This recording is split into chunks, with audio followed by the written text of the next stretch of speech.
الحمد لله رب العالمين والصلاة والسلام على سيد الأنبياء والمرسلين وعلى آله وأصحابه أجمعين۔ قرآن مجید کے پہلے پارے کے اہم مضامین کی جامع تلخیص، تفہیم القرآن، تفسیر ابن کثیر اور دیگر معتبر تفاسیر کی روشنی میں۔ ناظرین کرام، آج ہم قرآن مجید کے پہلے پارے کا تفصیلی اور تحقیقی جائزہ پیش کر رہے ہیں۔ یہ پارہ ایمان، ہدایت، نبوت، رسالت، بنی اسرائیل کی تاریخ، حضرت ابراہیم علیہ السلام کی سیرت اور امت مسلمہ کی ذمہ داریوں کا سنگ بنیاد ہے۔ قرآن مجید کا پہلا پارہ دراصل پورے قرآن کے فکری، اعتقادی اور عملی ڈھانچے کی بنیاد رکھتا ہے۔ آئیے ترتیب وار اس کا گہرائی سے مطالعہ کرتے ہیں۔ سورۃ الفاتحہ، قرآن کا خلاصہ۔ سورۃ الفاتحہ قرآن مجید کی پہلی سورت ہے، جسے ام الکتاب اور ام القرآن بھی کہا جاتا ہے۔ یہ سورت پورے قرآن کے پیغام کا خلاصہ اور بندے کی اپنے رب سے دعا و مناجات ہے۔ اس کے بنیادی مضامین درج ذیل ہیں۔ نمبر 1، حمد و ثنا، الحمد للہ رب العالمین۔ سورت کا آغاز اللہ تعالیٰ کی تعریف سے ہوتا ہے۔ رب العالمین، اللہ تمام جہانوں کا پالنے والا اور پرورش کرنے والا ہے۔ یہ آیت انسان کو یہ شعور دیتی ہے کہ کائنات کا نظام کسی اتفاق کا نتیجہ نہیں، بلکہ ایک رب کی تدبیر کے تحت چل رہا ہے۔ نمبر 2، رحمت الہی، الرحمن الرحیم۔ اللہ کی دو صفات بیان کی گئی ہیں: رحمان، جو سب پر عام رحمت فرماتا ہے، رحیم، جو خاص طور پر ایمان والوں پر دائمی رحمت فرماتا ہے۔ یہ مضمون بندے کے دل میں امید اور محبت پیدا کرتا ہے۔ نمبر 3، آخرت کا تصور، مالک یوم الدین۔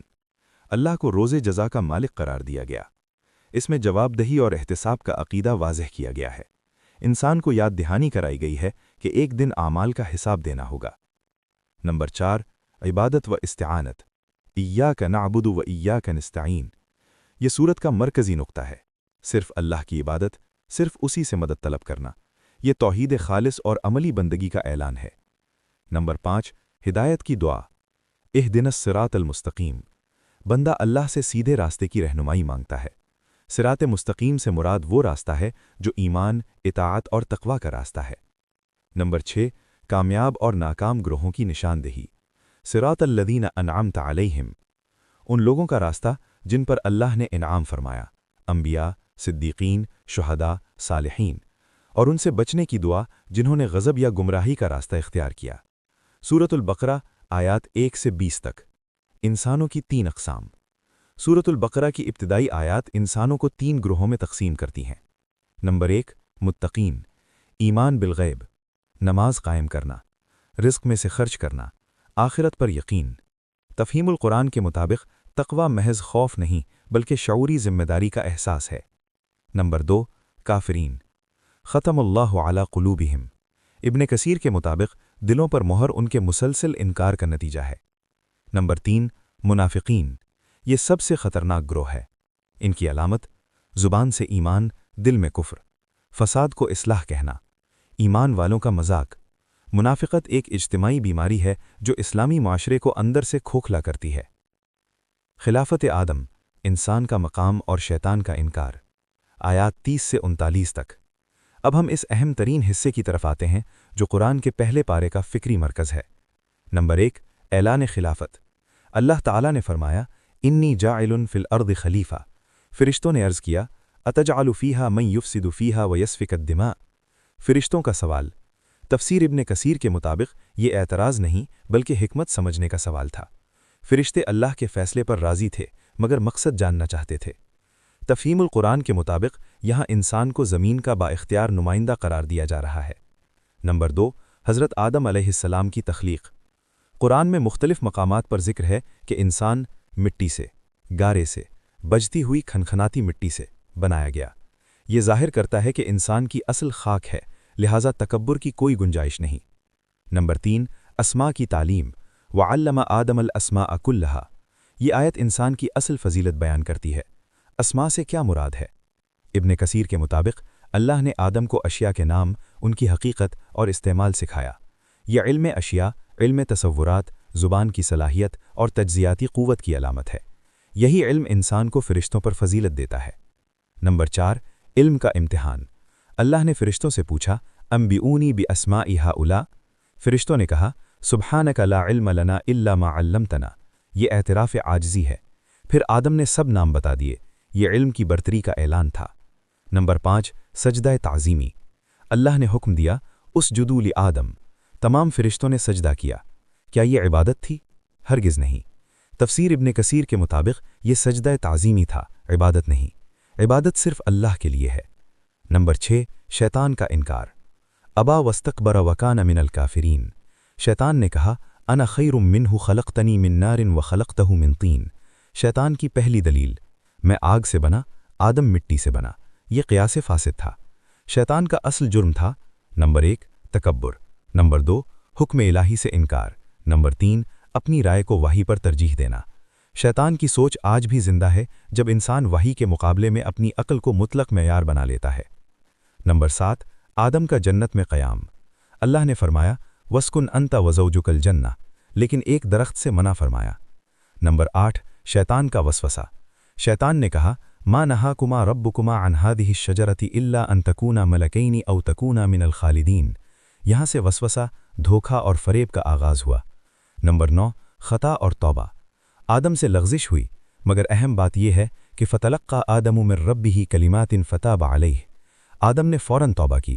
فرق دیکھیے، شیطان نے تکبر کیا، آدم نے توبہ کی۔ یہی انسان کی اصل عظمت ہے۔ نمبر 10، زمین پر نزول۔ اللہ نے فرمایا اہبطوا منہا جمیعا، مگر ساتھ ہی وعدہ بھی دیا فَأَمَّا يَأْتِيَنَّكُم مِّنِّي هُدًى فَمَنِ اتَّبَعَ هُدَايَ فَلَا خَوْفٌ عَلَيْهِمْ۔ یہ پوری انسانی تاریخ کا خلاصہ ہے۔ ہدایت آئے گی، جو مانے گا کامیاب ہوگا۔ بنی اسرائیل کا تذکرہ آیات 40 سے 123 تک۔ پہلے پارے کا بڑا حصہ بنی اسرائیل کے حالات پر مشتمل ہے۔ اہم نکات: نعمتوں کی یاد دہانی، عہد شکنی، انبیاء کی نافرمانی، بچڑے کی پرستش، سبت کی خلاف ورزی، دلوں کی سختی۔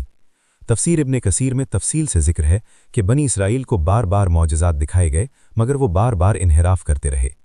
قرآن بنی اسرائیل کا ذکر کیوں کرتا ہے؟ تفہیم القرآن کے مطابق یہ محض تاریخ نہیں بلکہ ایک آئینہ ہے جس میں ہر امت اور ہر فرد اپنا چہرہ دیکھ سکتا ہے۔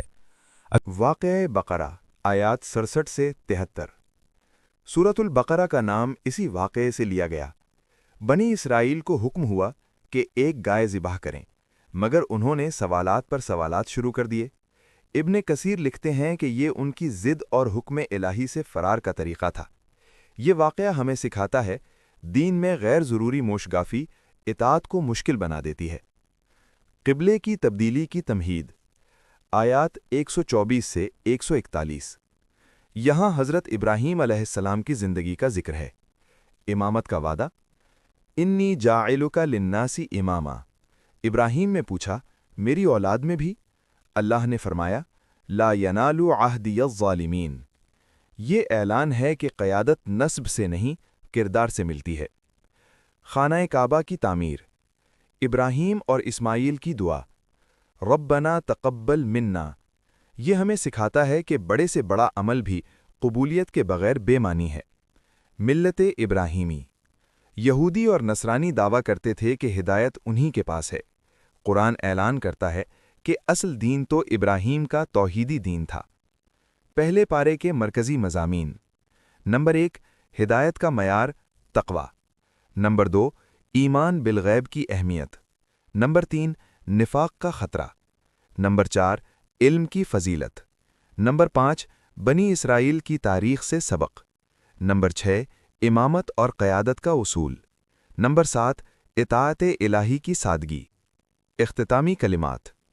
ناظرین کرام، قرآن کا پہلا پارہ ہمیں بتاتا ہے کہ انسان کی اصل کامیابی ایمان، تقوی اور اطاعت میں ہے۔ یہ محض تاریخ نہیں بلکہ ایک آئینہ ہے جس میں ہر امت اور ہر فرد اپنا چہرہ دیکھ سکتا ہے۔ اگر ہم پہلے پارے کو اپنی زندگی میں نافذ کرنا چاہیں تو دل میں تقوی پیدا کریں، علم کو اہمیت دیں، منافقت سے بچیں، اللہ کے احکام میں سوال برائے اعتراض نہ کریں، قیادت کو کردار سے جوڑیں۔ اللہ ہمیں قرآن کو سمجھنے، اس پر عمل کرنے اور اسے دوسروں تک پہنچانے کی توفیق عطا فرمائے۔ آمین۔